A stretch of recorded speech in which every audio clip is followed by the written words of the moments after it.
nè à nhé thở tại hút cọ mà tụt nơi lồng sệt nơi cọ rong dơn vậy tới nơi nạc ai hút cọ complain man gặp plan pek ok ជំរាបសួរអ្នកនរគ្នាឥឡូវនេះគឺទស្សនភាពនៅថ្ងៃអុំទូកថ្ងៃទី1នៅឆ្នេរឡុងសិតយើងហើយសម្រាប់កាសរងរបស់យើងថ្ងៃនេះកាសធាតុល្អមែនតើតោះ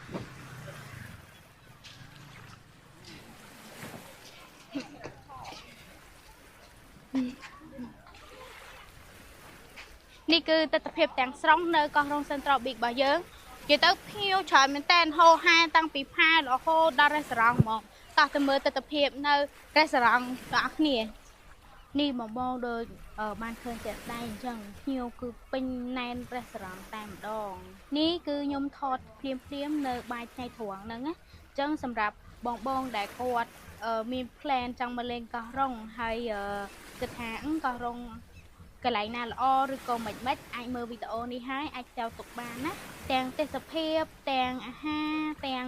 បដិស្ថានកិច្ចពួកយើងនឹងព្យាយាមគ្រប់គ្រងសេវាកម្មជូនដល់អតិថិជនទាំងអស់គ្នាសម្រាប់ភ្ញៀវដែលមក check in នៅថ្ងៃនេះសុទ្ធសឹងតែគ្រប់ភ្ញៀវខ្មែរទាំងអស់គឺគាត់កក់មុនតាំងពីមួយខែមុនមកហើយខ្ញុំយល់អារម្មណ៍បងមែនតើដែលមានគម្រោងចង់មកលេងកោះរងប៉ុន្តែអ្នកខ្លះបានមកដោយសារតែបន្ទុកថ្ងៃអុំទូកនឹងគឺអស់ណាសង្ឃឹមថាលើកក្រោយបងនឹងបាននេះគឺជាអាហារថ្ងៃត្រង់របស់ភ្ញៀវដែលគាត់អញ្ជើញមកពីខាងកំពង់សោមឈប់នៅកោះរងយើងណាហើយនេះគឺជាអាហារថ្ងៃត្រង់របស់គាត់ហ្មងអញ្ចឹងសម្រាប់បងអូមួយទៀតភ្លេចប្រាប់នៅកោះរងសិនត្រូប៊ីករបស់យើងគឺបន្ទប់ពេញតាំងពីមួយខែមុនម៉ែអញ្ចឹងមានជាលក្ខណៈផ្ទុះឆាតផ្ទុះតេអីនិយាយទៅខលមកបងបន្ទប់ពេញនៅ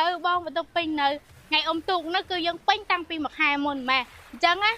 អាកាបុនលើកក្រោយអ្នកនរគ្នាត្រូវតែហូតកក់បន្ទប់នៅឡុងសិតនៅកោះរងយើងនិយាយទៅនៅណាឲ្យហូតកក់កុំ plan បានតែ plan ពេកអូខេ